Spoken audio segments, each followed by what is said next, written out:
Good afternoon. This is All India Radio and I'm Abhishek Kumar with the Midday News.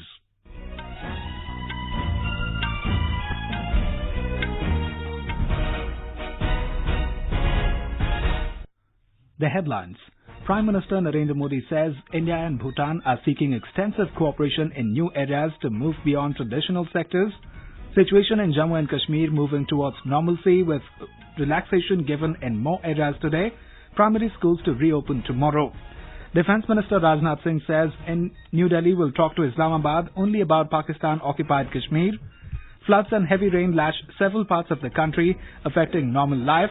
7 dead in Himachal Pradesh. In Afghanistan, 63 people killed in an explosion in Kabul.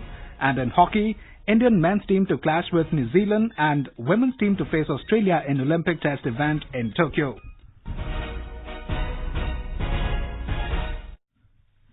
Prime Minister Narendra Modi today said that happiness shall always prevail over mindless hate. He said Bhutan's message to humanity is happiness which springs from harmony and opined that the world can do with a lot more happiness. Addressing the students of Royal University of Bhutan in Thimphu this morning, Mr. Modi appreciated that Bhutan has understood the essence of happiness as well as the spirit of harmony, togetherness and compassion. He said the whole world associates Bhutan with the concept of gross national happiness. The Prime Minister said India and Bhutan's history, culture and spiritual traditions have created unique and deep bonds between the two nations and its people.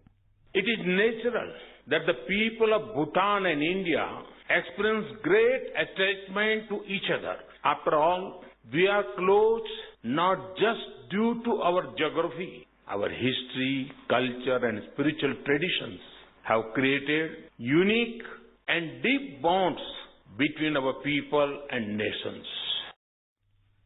He said that deep spirituality and youthful vigor are the common and constant threads of Bhutan's past, present and future. He said India is fortunate to be the land where Prince Siddhartha became Gautam Buddha, and from that the light of Buddhism spread all over the world.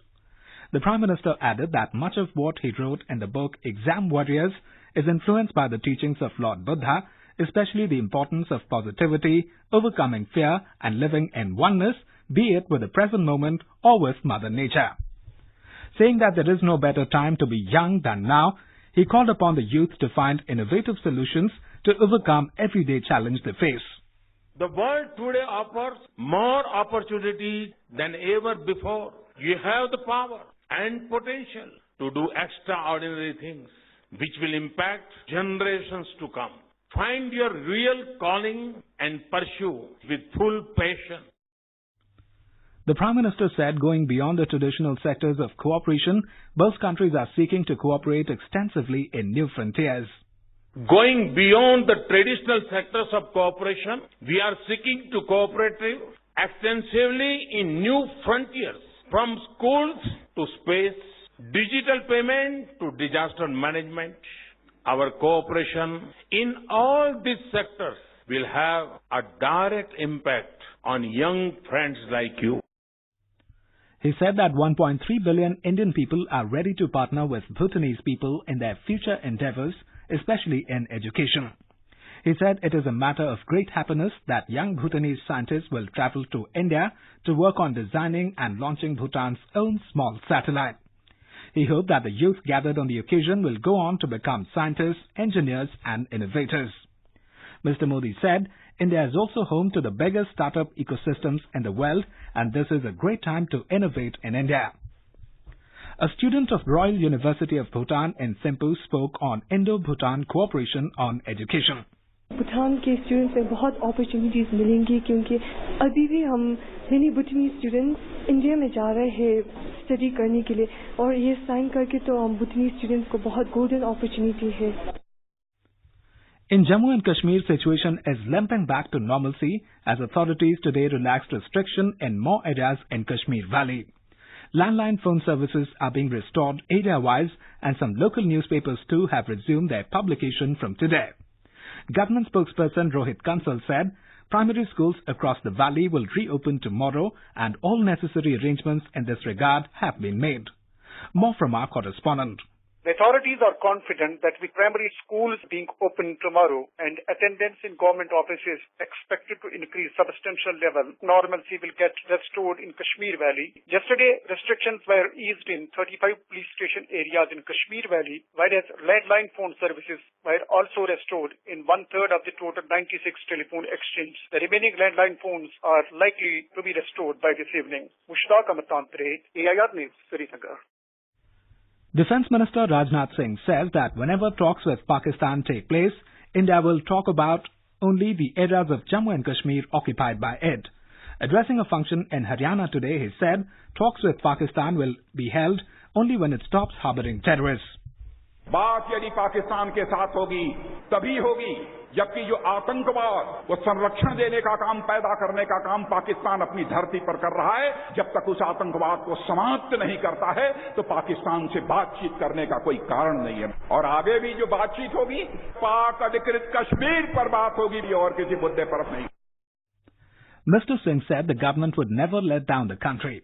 Referring to abrogation of Article 370 and 35A, he said BJP government is implementing its poll manifesto.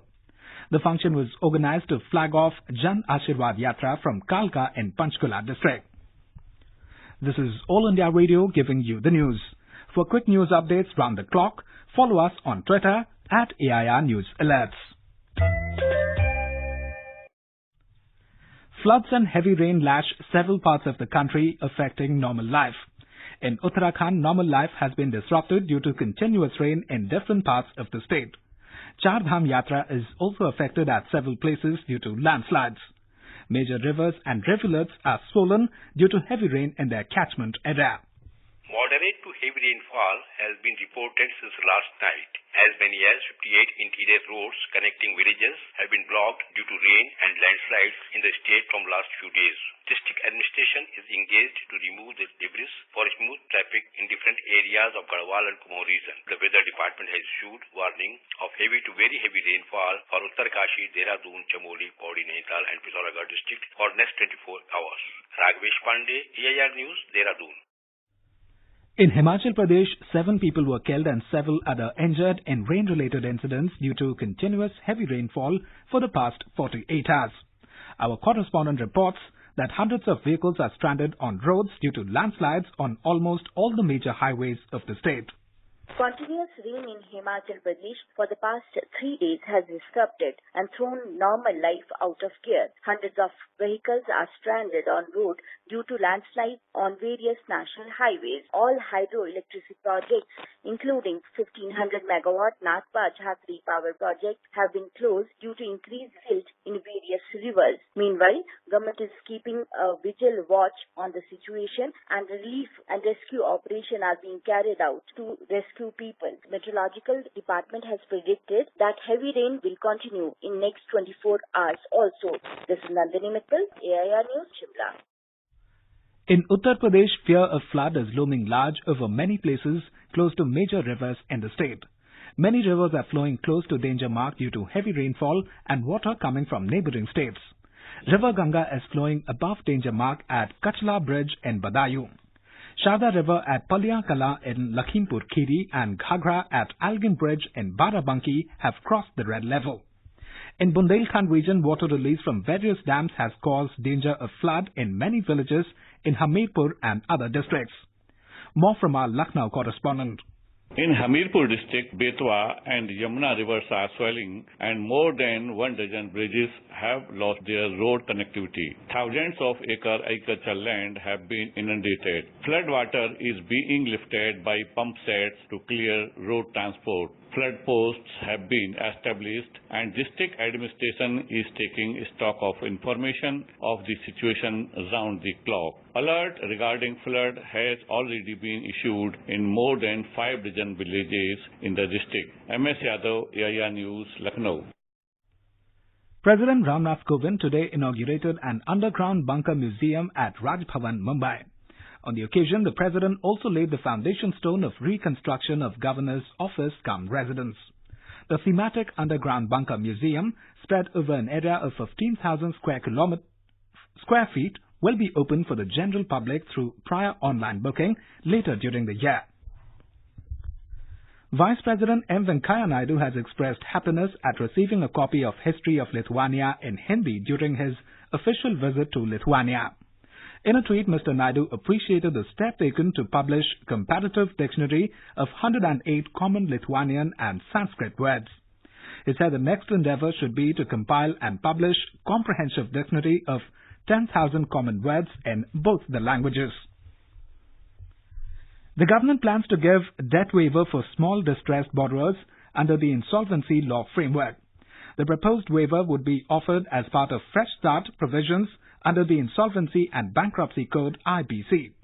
Corporate Affairs Secretary Injeti Srinivas said discussions have been held with the microfinance industry regarding criteria for the proposed waiver for small distressed borrowers from the economically weaker section EWS. In Afghanistan, 63 people were killed and over 180 injured in the explosion targeting a wedding in Kabul last night. Authorities said the blast, which took place in the city's west, came as Washington and the Taliban are in the final stages of a deal to reduce the U.S. military presence in Afghanistan. The Taliban denied any involvement in the attack. Interior Ministry spokesman Nasrat Rahimi said among the injured are women and children. The wedding was believed to be a Shia gathering. Shia Muslims are frequently targeted in Sunni-majority Afghanistan, particularly by the Islamic State terrorist group. The terrorist group is also active in Kabul, but did not immediately issue any claim of responsibility. Tens of thousands of Hong Kong democracy activists gathered today for a major rally to show the city's leaders their protest movement still attracts wide public support despite mounting violence and increasing stark warnings from Beijing. 10 weeks of demonstrations have plunged the financial hub into crisis, with images of masked, black-clad protesters engulfed by tear gas during street battles with riot police, stunning a city once renowned for its stability. Communist-ruled mainland China has taken an increasingly hardline tone towards the protesters, decrying the terrorist-like actions of a violent, hardcore minority among the demonstrators. In Sudan, main opposition coalition and the ruling military council have formally signed a final power-sharing deal, paving the way for a transition to a civilian-led government. The landmark agreement was signed yesterday in the capital, Khartoum. It came after a long period of negotiations following the overthrow of longtime leader President Omar al-Bashir in the wake of mass protests. The constitutional declaration formalizes the creation of a transition administration that will be guided by an 11-member sovereign council comprised of 6 civilians and 5 military figures. The agreement brought an end to nearly 8 months of upheaval that saw masses mobilize against President Omar al-Bashir, who was ousted in April after 30 years in power. Indian men's hockey team will face world number 8 New Zealand in the Olympic Test event in Tokyo today. The team defeated Malaysia 6-0 in their opening encounter yesterday. Earlier, Indian women's team registered a convincing 2-1 win over Japan. They will take on Australia today. India won the gold at the Under-12 Asian Tennis Team Championship held in Kazakhstan. India defeated Chinese Taipei 2-1 in the summit clash to win the title. The final was a tie of 3 matches, 2 singles and 1 doubles, and India won both the single matches while lost the doubles encounter. 12-year-old Manas remained unbeaten in the entire tournament. And now, before we end the bulletin, the headlines once again. Prime Minister Narendra Modi says India and Bhutan are seeking extensive cooperation in new areas to move beyond traditional sectors. Situation in Jammu and Kashmir moving towards normalcy with relaxation given in more areas today. Primary schools to reopen tomorrow. Defence Minister Rajnath Singh says New Delhi will talk to Islamabad only about Pakistan-occupied Kashmir. Floods and heavy rain lash several parts of the country, affecting normal life. 7 dead in Himachal Pradesh. In Afghanistan, 63 people killed in an explosion in Kabul. And in hockey, Indian men's team to clash with New Zealand and women's team to face Australia in Olympic Test event in Tokyo. For details of these stories and more, log on to our website www.newsonair.com. And with that, we end the midday news.